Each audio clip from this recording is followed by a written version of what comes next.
Pulis ba o vigilante? Alamin natin. Welcome sa Zero Plot Armor, kung saan walang bida ang ligtas sa batas.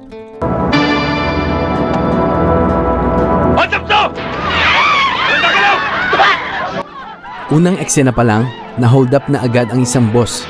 Tingnan natin kung ano ang gagawin ni alias Pogi sa sitwasyon nato. Kung kaya ninyo masaktan, makinig ho kayong mabuti. Lahat ng alas ninyo, pati pitaka, ipakilagay sa bag ng aking kasamahan. Kung hindi, magkakasakitin tayo rito. Maraming salamat po. Pulis pala to eh.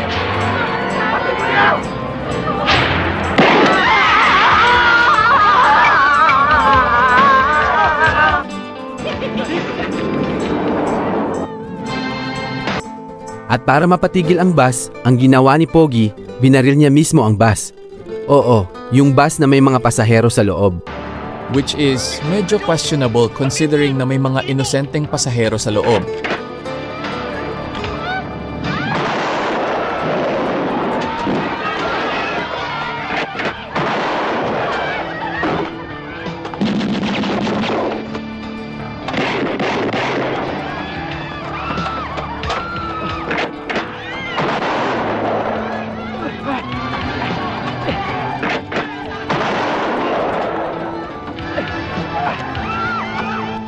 Pero nang bumaba ang mga holdupper at nagsimula ang barilan, pwedeng pumasok dito ang fulfillment of duty at possibly self-defense dahil armado ang mga suspects at may actual threat.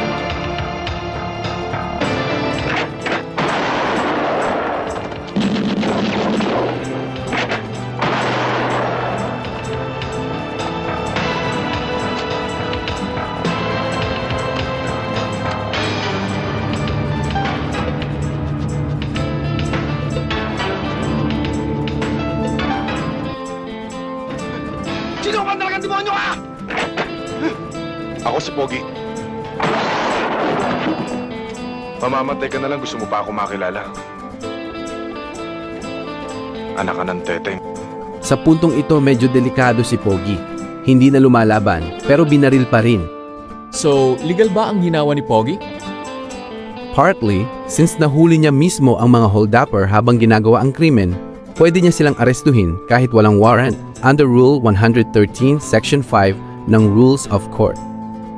Pero sa last holdupper, binaril siya agad ni Pogi pagkaharap niya. At dito, surprisingly, may magandang depensa si Pogi. Kasi bilang isang pulis, pwede siya gumamit ng necessary and reasonable force at di required na bigyan niya ang isang armed attacker ng opportunity for a fair fight. So sa eksenang to, Pogi, anak ka ng teteng, lusot ka. Anak ka ng teteng. Next naman, may inabangan na naman si Pogi. Ito ay ang mga magnanakaw ng kalabaw. Now, kung nahuli niya talaga silang aktwal na nagnanakaw, pwede niya silang arestuhin without a warrant under Section 5, Rule 113. Kartong kalabaw! Kanina pa ako naghihintay. Pogi! Takbo na! Pero ang Rule 113, hindi automatic license para patayin ang mga suspect. So kung pwede namang arestuhin pero pinatay agad, possible homicide yan. At kung mapapatunayang deliberately ginawa ang surprise attack in a manner na wala silang pagkakataong makadepensa, possible ring pag-usapan ng murder through treachery.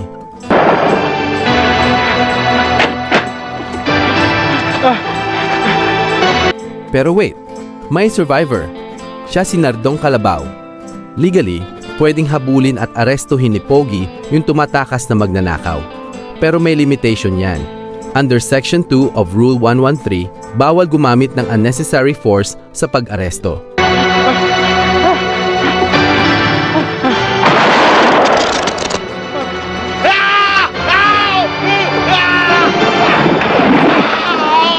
So valid yung authority ni Pogi na arestuhin siya.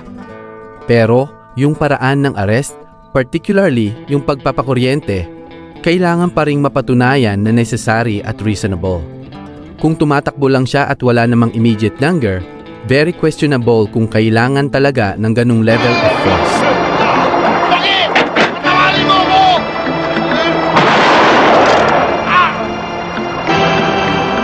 Anak ka ng Teteng. Huwag, Pogi! Pogi, wag! Akala mo tapos na? There's more.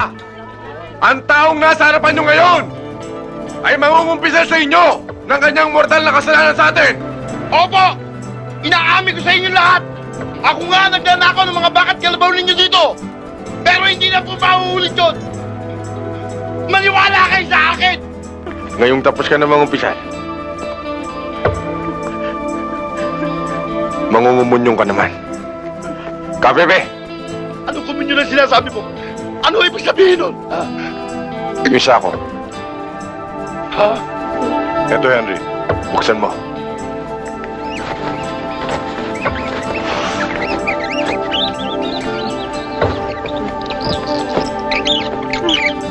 Pogi ba sila, Cardo? Teka! Ano gagawin sa akin? Luhod! Pogi! Pogi!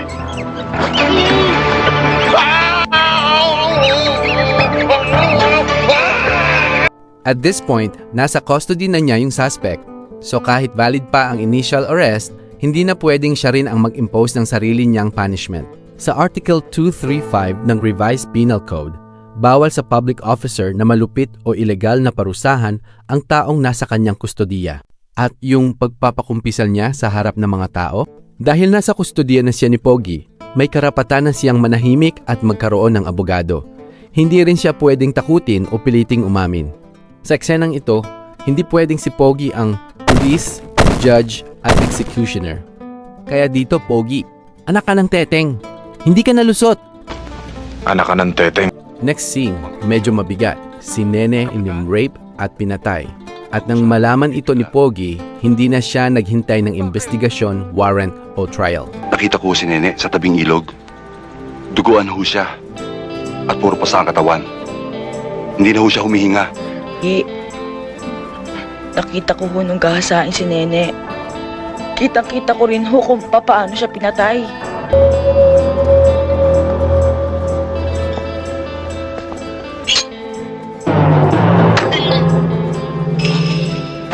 At dito, mahirap nang sabihin na self-defense ito. Kapag tapos na ang aggression at saka ka bumalik para gumanti, revenge na yan. Hindi self-defense. Si Pogi!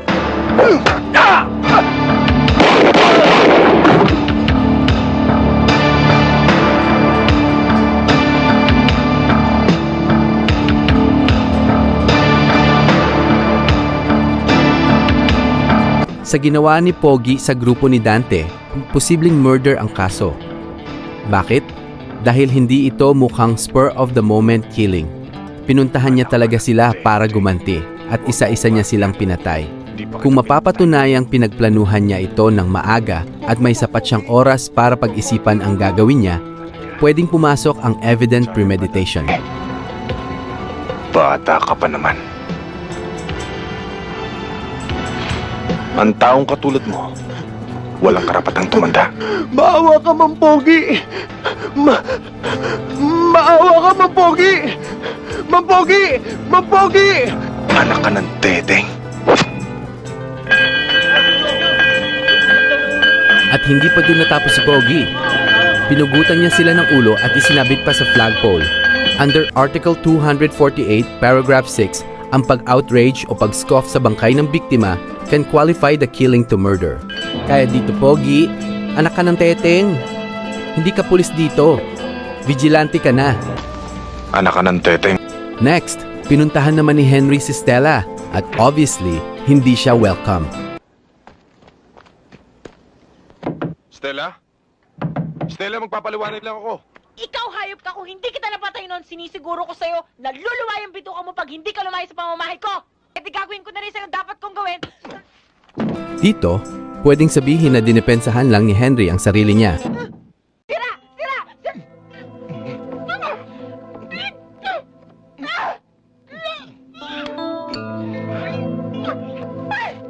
Sarap mo. Hayop ka na. Bastos ka pa.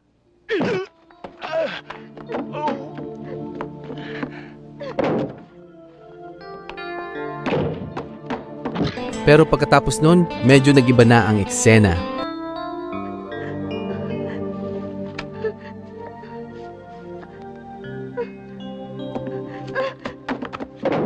Consensual ba talaga yung nangyari sa loob ng kwarto? Because under Article 266A in Revised Penal Code, rape can be committed when sexual intercourse is accomplished through force, threat, or intimidation. Sa eksenang ito, possible rape ang ginawa ni Pogi. Sisimulan ko na ang seremonyas. Ikaw, Estela Malyari, tinatanggap mo bang maging kabiyak ng puso si Henry Cruz at nangangakong pagsisilbihan siya at mamahalin habang buhay? Opo. Ikaw, Henry Cruz, tinatanggap mo bang maging kabiyak ng puso si Estela Malyari at nangangakong pagsisilbihan siya at mamahalin habang buhay? Opo. Patunayan niyo sa lahat ng mga saksi ang timis. Pero ito yung weird part ng Philippine law. Under Article 266C ng Revised Penal Code, kapag nagpakasal ng valid ang offender at ang biktima pagkatapos, pwedeng ma-extinguish ang kaso o pati yung parusa. Kaya dito, Pogi, anak ka ng teteng. Nakalusot ka pa talaga. Anak ka ng teteng. Fast forward tayo sa final showdown. Sina Henry at ang chief niya, sinalakay ang mansion ni Agapito. Pero eto ang problema. Hindi naman legitimate police operation ang ginawa nila. Pinuntahan ni Pogi si Agapito dahil gusto niyang maghiganti.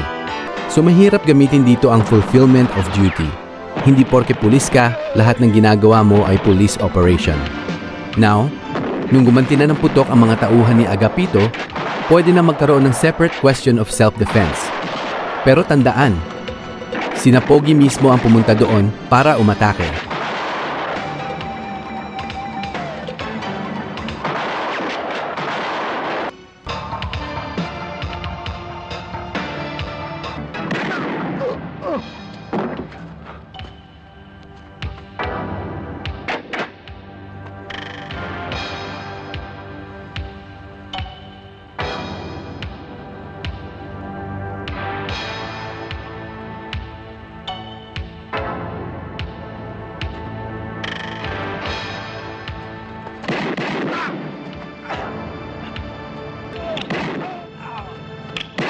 At dahil personal na paghihiganti ang motive niya, posibleng pumasok ang murder.